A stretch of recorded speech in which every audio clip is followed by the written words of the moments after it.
이제 함께 은혜 받을 하나님의 말씀은 누가복음 18장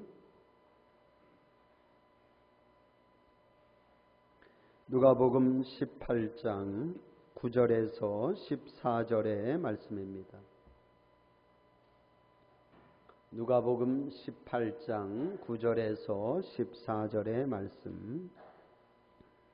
또 자기를 의롭다고 믿고 다른 사람을 멸시하는 자들에게 이 비유로 말씀하시되, 두 사람이 기도하러 성전에 올라가니 하나는 바리새인이요 하나는 세리라. 바리새인은 서서 따로 기도하여 이르되, 하나님이여, 나는 다른 사람들 곧 토색, 불의, 간음을 하는 자들과 같지 아니하고 이 세리와도 같지 아니함을 감사하나이다. 나는 일해에 2번씩 금식하고 또 소득의 11조를 드리나이다 하고, 세리는 멀리 서서 감히 눈을 들어 하늘을 쳐다보지도 못하고 다만 가슴을 치며 이르되, 하나님이여, 불쌍히 여기소서, 나는 죄인이로소이다 하였느니라. 내가 너희에게 이르노니 이에 저 바리새인이 아니고 이 사람이 의롭다 하심을 받고 그의 집으로 내려갔느니라. 무릇 자기를 높이는 자는 낮아지고 자기를 낮추는 자는 높아지리라 하시니라. 아멘.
아멘.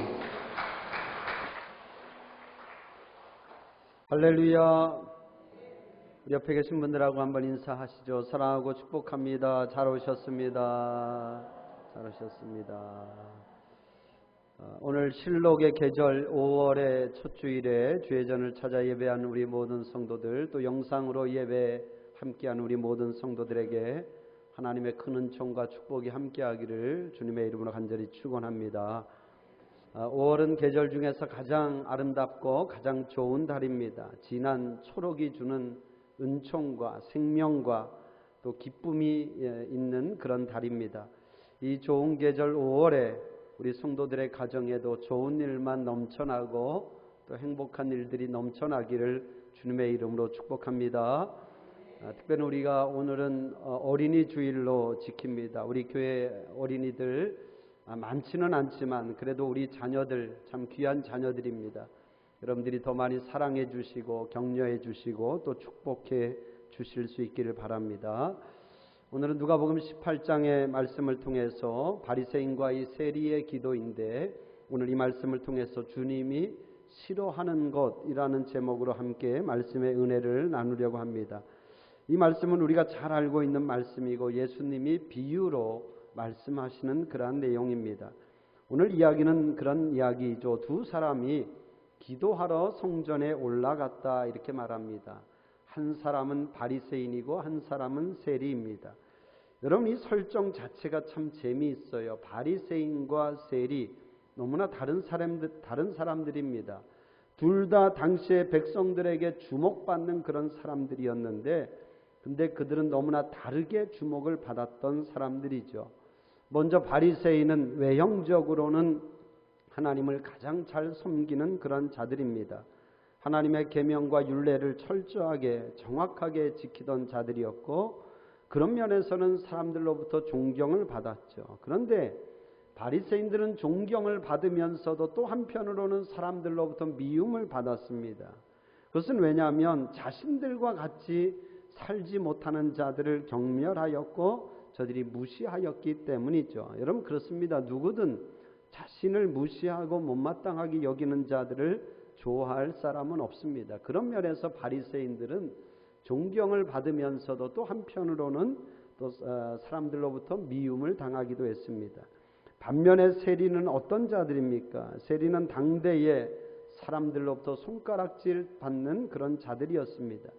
저들은 자신의 조국을 침략한 로마의 앞잡이가 되어서 엄청난 양의 세금을 걷어들였고, 그리고 그것으로 자신들의 부를 축적했던 자들이 세리입니다. 그러니 사람들이 그런 세리들을 당연히 좋아할 리가 없습니다. 저들은 증오의 대상이었습니다. 그런데 한편으로는 사람들이 이런 세리를 보면서 스스로 위로를 받은 것도 있어요. 무슨 말이냐면, 여러분, 사람들의 심리가 그렇잖아요. 자신보다 더 잘난 사람들, 더 나은 사람들 앞에서는 왠지 내 자신이 초라하게 느껴집니다. 부끄럽게 느껴지죠. 그러나 나보다 못한 사람들을 보면 왠지 위로를 받게 되는 거죠. 그렇습니다. 사람들이 바리새인들을 보면은 존경심이 들면서도 한편으로는 그들 앞에서 자신들이 작아지고 초라해지는 것을 느꼈다는 거죠. 본인들은 그렇게 살 자신이 없었습니다. 그런데 반대로 세리를 보면서는 위로를 받는 거죠. 나는 그래도 세리보다는 낫다, 이렇게 위로를 얻었다는 것입니다. 아무튼 바리새인과 세리는 정반대의 사람입니다. 예수님은 당대에 이런 흥미로운 두 부류의 사람을 비유로 지금 말씀하고 있는 거예요. 둘 다 뭐하러 성전에 갔다? 기도하기 위해서 성전에 올라갔다, 이렇게 말합니다. 바리새인은 아주 당당하게 기도합니다. 서서 따로 기도하였다, 이렇게 말하고 있죠. 저는 세리와 그 한 공간에 같이 있는 것도 기분이 썩 좋지 않았습니다. 왠지 한 공간에 같이 있으면 저 사람과 내가 같은 부류로 보일까봐 그런 것이 싫었죠. 그래서 일부러 멀찌감치 떨어져서 그렇게 기도합니다. 모든 사람이 다 들을 수 있는 큰 소리로 그렇게 기도하죠. 뭐라고 기도합니까? 하나님, 나는 다른 사람들, 곧 토색하고 불의하고 간음하는 자들과 같지 아니하고 특별히 저 세리와 같지 아니함을 감사합니다. 이렇게 기도하는 거예요. 그리고 또 뭐라고 기도합니까? 나는 일회에 2번씩 금식하고 또 소득의 11조를 드립니다. 참 대단한 기도이죠. 이렇게 자신 있게 기도할 수 있는 사람이 얼마나 되겠습니까? 근데 바리새인은 이렇게 기도하고 있다는 거죠. 그러니까 저가 이렇게 기도하는 것은 또 실제로 그가 그렇게 살았기 때문에 그렇게 기도하는 거예요. 최소한 외형적으로 볼 때는 그들은 그렇게 살았습니다. 일회에 2번씩 금식하였고 소득의 11조를 정확하게 드렸습니다. 여러분 사실 이렇게 정확한 신앙생활 하기가 쉽진 않습니다. 분명 이것은 칭찬받을 만한 일입니다. 아무튼 바리새인은 자신의 의로움을 드러내면서 당당하게 기도하고 있습니다. 그에 반해 세리는 자신이 얼마나 부끄러운 사람인지를 잘 알고 있습니다. 그는 감히 눈을 들어 하늘을 쳐다볼 수도 없습니다. 하나님을 향해 고개를 들 수도 없어요. 그는 가슴을 치며 하나님께 기도합니다. 하나님, 나를 불쌍히 여겨주세요. 나는 죄인입니다. 이렇게 기도합니다. 지금 예수님이 이 이야기를 하고 있는 거예요. 이게 실제로 일어난 일이 아니라 비유로 지금 말씀하고 있는 거예요. 사람들이 이 얘기를 들으면서 어떤 생각을 했을까요? 당연하지. 왜냐하면 그런 일들은 당시에 흔히 볼 수 있는 그런 일이었고 실제로 성전에서 그런 일들이 일어나고 있었기 때문이죠. 말씀드린 것처럼 사람들이 바리새인들을 좋아하진 않지만 그러나 바리새인의 모습에 대해서 그들이 기도하는 것에 대해서 반박할 수가 없는 거예요. 왜냐하면 그들의 기도의 내용이 없는 것을 이야기하는 것은 아니었기 때문이죠. 실제로 저들이 한 행동에 대해서 저들이 기도하고 있었기 때문에 당연하다고 생각했을 것입니다. 그에 반해 세리가 하나님을 향해서 고개를 들 수도 없고 가슴을 치면서 자신들의 죄를 뉘우치며 기도하는 것 그 역시도 당연하다고 생각했습니다. 세리는 그렇지. 저들은 저렇게 기도해야 돼. 그렇게 당연하다고 생각한 거죠. 무슨 얘기냐면 사람들은 이 예수님의 비유를 들으면서 다 고개를 끄덕끄덕 하면서 당연하지 그렇게 생각했다는 것입니다. 그런데 주님은 놀라운 말씀을 하십니다. 전혀 뜻밖의 말씀을 하세요. 너희가 이 두 사람 가운데 누가 하나님 앞에서 의롭다 하심을 받은 것 같으냐? 사람들은 말하지 않았지만 당연히 바리새인이라고 생각했을 것입니다. 그런데 주님의 말씀은 달랐습니다. 하나님 앞에서 의롭다 하심을 받은 자는 바리새인이 아니고 세리다. 세리가 의롭다고 인정받고 집으로 돌아갔다. 이렇게 말씀하고 있습니다. 그리고 결론적으로 말씀합니다. 무릇 자기를 낮추는 자는 높아질 것이고 자기를 높이는 자는 낮아지리라. 이렇게 말씀하고 있습니다. 여러분 당시에 이 비유는 듣는 많은 사람들에게 엄청난 충격을 주었을 것으로 생각해 봅니다. 왜냐하면 당시의 사람들은 다 바리새인이 하나님 앞에서 인정받고 의롭다고 평가받을 것으로 생각했기 때문입니다. 그에 반해 세리는 죄인이고 하나님 앞에 불의한 자라고 생각했죠. 그런데 예수님은 정반대의 말씀을 하고 있다는 거예요. 이 얘기를 들은 사람들은 적잖게 충격을 받았을 것으로 보입니다. 여러분은 이 비유를 들으면서 어떤 생각이 드십니까, 여러분? 여러분 이 둘 중에 누구와 더 비슷하다고 생각되십니까? 대부분의 성도들은요, 이 비유를 보면서 본인은 세리와 비슷하다 생각합니다. 무슨 얘기냐면 나는 적어도 바리새인은 아니야. 나는 바리새인들처럼 그렇게 살지도 못할 뿐더러 그리고 나는 바리새인들처럼 내 자신을 그렇게 드러내지 않아. 그러니까 바리새인의 입장에서 이 비유를 생각하는 사람은 그다지 많지 않다는 거죠. 세리와 나는 비슷하다 생각합니다.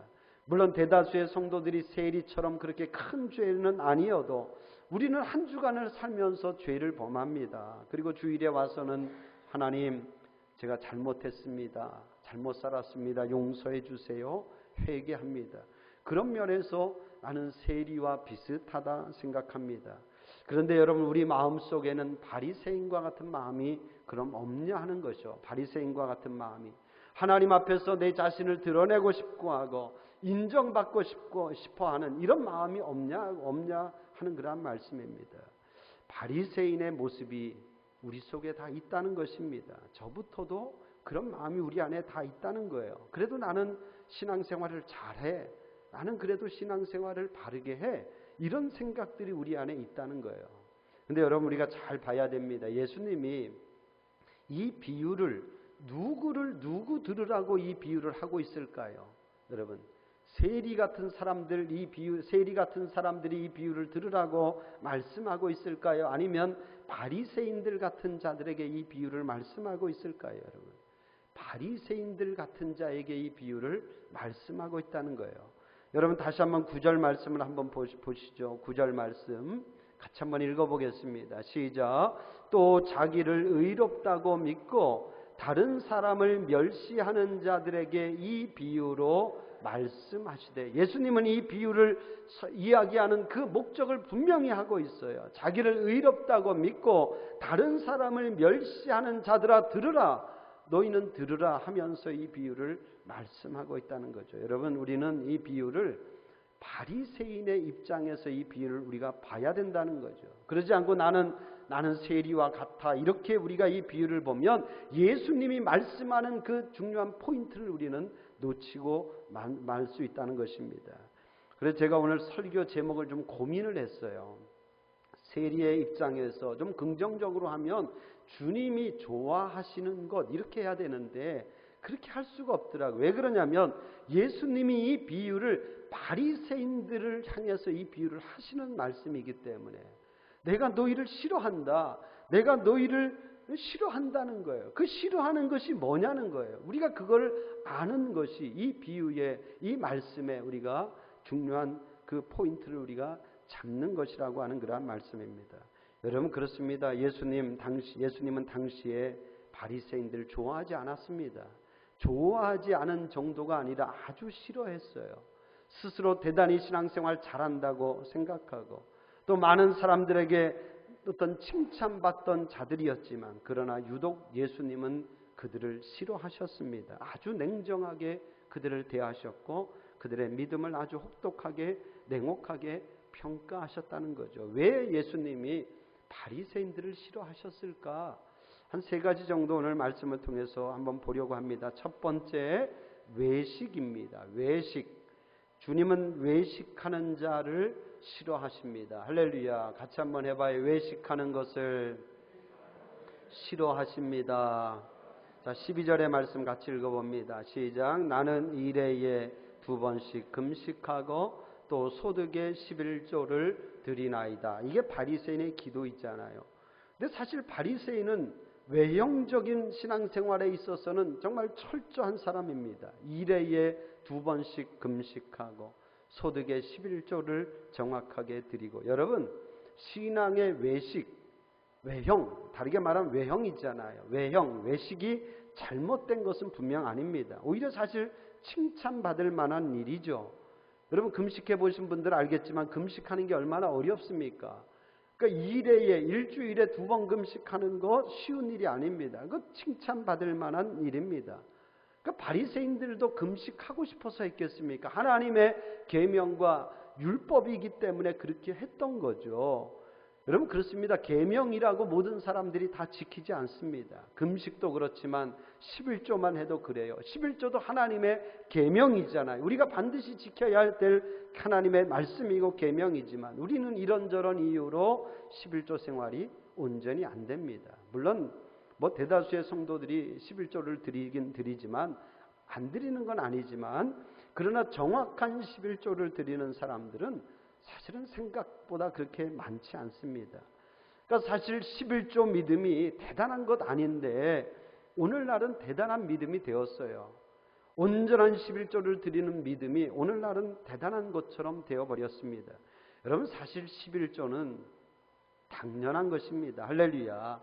여러분, 사실 11조는 어떻게 보면 가장 쉬운 계명이 되어야 돼요. 그건 특별한 것이 되어서는 안 됩니다. 여러분, 축복하기는 여러분의 믿음 생활에서 11조의 문제는 반드시 해결될 수 있기를 주님의 이름으로 축원합니다. 지금 바리새인들이 그런 거예요. 나는 일에 2번씩 금식합니다. 그리고 내 소득의 11조를 드립니다. 그거 자랑하고 있잖아요. 그런데 그거 자랑할 일이 아니라는 거예요. 너희는 그 이상을 생각하며 신앙생활해야지 고작 그런 신앙의 외형, 외식을 자랑하느냐? 그게 예수님의 말씀인 거예요. 그거보다 더 중요한 것이 있다. 그게 뭐겠습니까? 외형보다 더 중요한 것은 그 마음이고 그 진심이 더 중요하다는 것입니다. 외식보다 더 중요한 것은 그 내면이 더 중요하다는 거죠. 여러분, 물론 마음도 내면도 외형이 따라가야 되는 것, 따라가야 마음이 생기는 것 분명합니다. 여러분, 오해해서는 안 돼요. 우리가 바리새인들의 외식과 외형을 우리가 나무랄 수가 없습니다. 왜냐하면 그들의 외식과 외형, 그건 우리가 반드시 지켜야 되는 거예요. 주님도 그런 말씀했잖아요. 너의 물질이 있는 곳에 너의 마음도 있다. 여러분, 외식, 외형, 그게 그 자체가 분명히 잘못된 것은 아닙니다. 우리가 주일에 이렇게 성전에 찾아올 때에 이렇게 정장을 입고 또 옷을 잘 갖춰 입고 이런 거 우리가 반드시 지켜야 되죠. 우리가 형식을 또 잘 갖춰서 예배하는 거, 이거 중요합니다. 온전한 예배를 드리고 바른 자세로 예배 드리고, 이거 참 중요하죠. 문제는 그런 외식과 외형을 잘 갖추었으면 이제는 우리의 마음도 내면도 은혜 받을 준비가 되어 있어야 한다고 하는 그런 말씀입니다. 여러분, 그렇잖아요. 의복은 잘 갖춰 입었는데, 형식은 잘 갖춰서 예배를 드리는데 마음은 딴 데가 있어요. 찬양하는데 마음은 딴 데가 있고, 말씀을 듣는데 마음은 딴 데가 있고, 그러면 아무 소용이 없다는 거죠. 여러분, 축복하기는 우리의 신앙생활이 외식하는 걸 외형적으로 만족해 하지 말고 여러분의 마음과 정성까지도 다하여서 주님을 예배할 수 있기를 주님의 이름으로 축복합니다. 주님은 그걸 보고 싶으신 거예요. 외형, 그거 자랑할 것 없다는 거예요. 외식, 그거 자랑할 것 없다는 거죠. 네 마음이 중요하다. 하나님 우리에게 분명히 말씀하고 있습니다. 너는 마음을 다하고, 신명기 6장 5절의 말씀이 너는 마음을 다하고 뜻을 다하고 힘을 다하여 내 하나님 여호와를 사랑하라. 할렐루야. 제가 참 좋아하는 말씀입니다. 마음을 다하고 뜻을 다하고 힘을 다해서 내 하나님 여호와를 사랑하라. 하나님이 우리에게 요구하시는 것이 이것이라는 거죠. 단순히 우리가 외식만을 자랑하지 말고 우리의 마음을 다하는 것을 자랑할 수 있기를 주님의 이름으로 축복합니다. 두 번째, 왜 주님이 바리새인들을 싫어하셨을까? 그것은 저들이 다른 사람들을 판단하고 정죄하였기 때문입니다. 다른 사람들을 판단하고 정죄하는 것 주님이 싫어하신다는 거예요. 11절의 말씀 같이 한번 다시 읽어봅니다. 11절 시작. 바리새인은 서서 따로 기도하여 이르되 하나님이여, 나는 다른 사람들 곧 토색, 불의, 간음을 하는 자들과 같지 아니하고 이 세리와도 같지 아니함을 감사하나이다. 지금 바리새인의 기도를 잘 보세요. 자신의 의로움을 자랑하고 있어요. 물론 자신이 잘한 것 자랑할 수 있습니다. 그런데 문제는 다른 사람들을 멸시하고 다른 사람들을 정죄하고 판단하면서 자기의 의로움을 내세우고 있다는 거죠. 나는 저들과 다르다는 것, 나는 저들과 같지 않은 것을 감사하다고 그렇게 지금 하나님 앞에 기도하고 있습니다. 그들은 다른 사람들을 이해하려고 하는 마음, 배려하고자 하는 마음, 그들을 사랑하는 마음은 조금도 없었습니다. 그런 겁니다, 여러분. 하나님의 공의보다 더 큰 것은 하나님의 사랑인 줄로 믿습니다. 하나님의 계명보다 더 큰 것은 하나님의 자비요 하나님의 긍휼하심입니다. 여러분, 물론 예수님이 하나님의 공의를 무시한 것 아닙니다. 예수님이 죄에 대해서 예수님도 단호하셨습니다. 그런데 예수님에게 있어서 그 하나님의 공의보다 더 큰 것은 사랑이요 자비고 연민의 마음이었다는 거죠. 여러분, 요한복음 8장에 보면 한 번은 서기관과 바리새인들이 간음하다 현장에서 잡힌 여인을 끌고 예수님께 왔어요. 그리고 예수님을 향해서 그렇게 말합니다. 이 여자가 간음하다 현장에서 잡혔기 때문에 모세의 율법대로 저를 돌로 쳐서 죽여야 합니다. 그렇게 말하죠. 그런데 예수님 뭐라고 얘기합니까? 너희 가운데 죄 없는 자가 먼저 돌로 치라, 이렇게 말합니다. 그 말에 사람들이 다 부끄러워 돌아갔어요. 그리고는 예수님이 그 여인을 용서해 주셨습니다. 근데 용서해 주시면서 예수님이 그런 말씀하시죠. 네가 다시는 가서 그런 죄를 범하지 말아라. 이렇게 말씀. 무슨 얘기냐면 예수님도 그 죄에 대해서 인정한 것 아니라는 거예요. 그 죄에 대해서 예수님이 가볍게 여긴 것 아니라는 거죠. 그러니까 예수님이 그 여인을 용서해 주면서도 너가 다시는 죄를 범하지 말아라. 이렇게 말씀하신 거죠. 죄에 대해서 예수님이 분명히 단호하셨지만 그러나 그럼에도 불구하고 예수님은 그 사랑과 용서의 마음이 더 컸다고 하는 그러한 말씀입니다. 그런데 바리새인들에게는 전혀 그런 모습을 찾아볼 수가 없어요. 저들은 사랑보다 공의를 앞세우고 있습니다. 그 공의를 가지고 다른 사람들을 정죄하고 판단하고 심지어 죽이기까지 합니다. 여러분, 이게 무서운 거죠. 저들이 하나님의 계명을 철저히 지키는 것, 하나님의 말씀대로 사는 것 잘하는 일이죠. 신앙의 외형을 지키는 것 잘하는 일입니다. 그런데 문제는 저들에게 사랑이 없었다는 거죠. 연약한 자들을 보듬어 주고자 하는 마음도 없었고, 그리고 그들을 이해하고자 하는 마음, 배려하고자 하는 마음 전혀 없었습니다. 그저 율법으로 그들을 판단하고 정죄할 뿐이었습니다. 이것 예수님 싫어하신다는 것입니다. 여러분, 우리가 이걸 잘 알아야 됩니다. 많은 성도들이 사실은 우리가 이런 데서 신앙의 오류를 범할 때가 있어요. 나름 신앙생활 열심히 합니다. 최선을 다해서 충성하고 헌신하죠. 그런데 문제는 다른 사람들을 품어주지 못해요. 자신의 시각으로 판단하고 정죄하는 거죠. 마태복음 7장에 보면 주님이 산상수훈 가운데 그런 말씀하십니다. 마태복음 7장 1절에서 5절의 말씀인데요.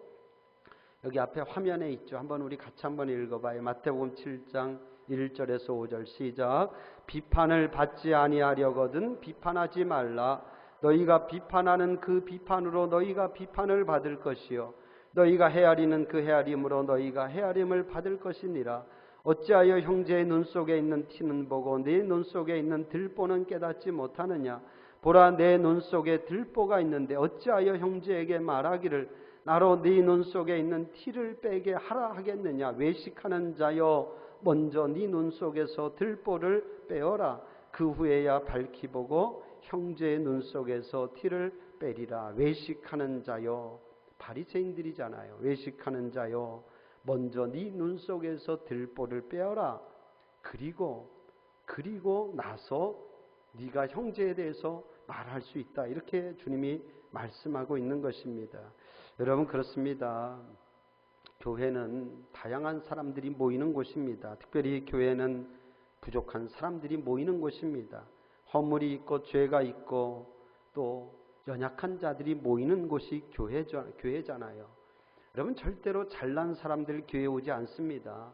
스스로 의롭다고 여기는 자들 교회 오지 않습니다. 스스로 똑똑하다고 생각하는 자들 교회 오지 않습니다. 돈이 많은 자들 교회 잘 오려고 하지 않습니다. 교회는 다 부족한 사람들이 모이는 곳이에요. 어떤 분이 그런 이야기를 합니다. 교회는 어떤 곳이냐 하면 잘 들어보세요. 교회는 그 회원이 될 자격이 없다고 생각하는 사람들이 모인 유일한 기관이 교회다, 이런 이야기를 해요. 여러분, 어떤 기관이나 다 거기에 맞는 사람들이 모이잖아요. 그런데 교회만큼은요, 그 자격이 될 사람, 자격이 될 수 없는 사람들이 모이는 곳이 교회라는 거예요. 정확한 이야기입니다. 정확한 이야기예요. 교회는 그런 사람들이 모이는 곳이 교회다. 누가 누구를 판단하고 누가 누구를 정죄할 수 있겠느냐 하는 그러한 말씀입니다. 사랑하는 성도 여러분, 주님은 남을 판단하는 자들, 정죄하는 자들을 싫어하십니다. 저는 우리 대성교회 우리 공동체가 누가 누구를 판단하고 정죄하는 공동체가 아니라 부족함을 메워주고 연약함을 돌보아 줄 수 있는 그런 재단이 될 수 있기를 주님의 이름으로 축복합니다. 마지막 세 번째, 주님은 어떤 자를 싫어하시느냐? 스스로 높이는 자를 싫어하십니다. 같이 한번 해봐요. 스스로 높이는 것을 싫어하십니다. 자, 11절의 말씀입니다. 같이 한번 읽어봅니다. 앞부분만. 바리새인은 서서 따로 기도하여. 바리새인들은요, 특권의식이 있어요. 그들은 스스로 선민의식이 있습니다. 자신들만이 의롭고 자신들만이 다른 대우를 받아야 되고 자신들만이 옳다고 생각하였다는 거죠. 이게 바리새인의 문제인 거예요. 여러분, 우리는 다 같은 자들임, 다 죄인이고 다 세리와 같은 자들이잖아요. 누가 누구보다 더 낫다고 말할 수 없고 누가 누구보다 더 의롭다고 말할 수 없다는 거죠. 겸손해야 될 줄로 믿습니다.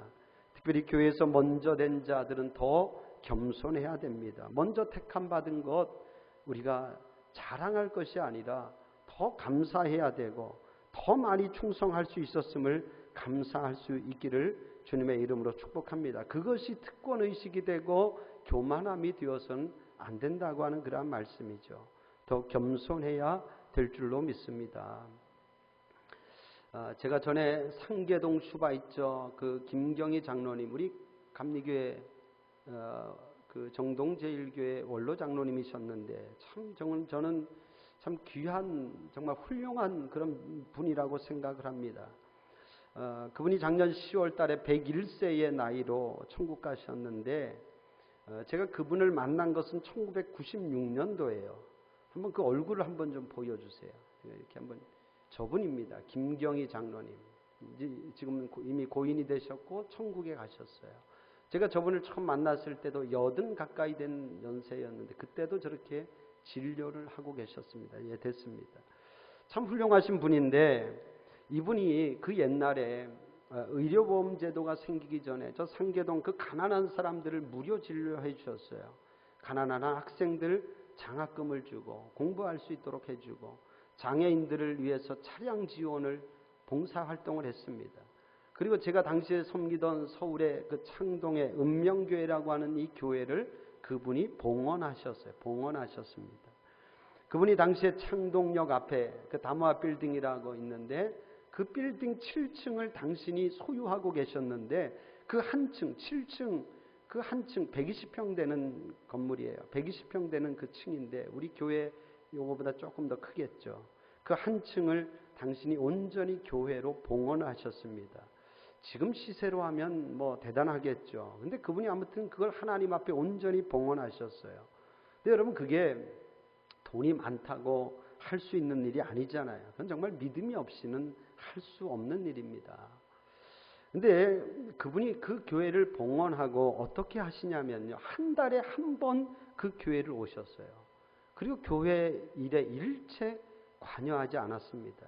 그러니까 한 달에 한 번 주일날 오셨는데 그때 왜 오셨냐면 그것도 이제 당시에 교회가 개척 초기니까 목사님과 전도사, 제가 전도사였는데 전도사인 저 사례비를 당신 사비로 주기 위해서, 그래서 한 달에 한 번 예배드리고 그리고 그 목회자의 생활비를 주셨어요.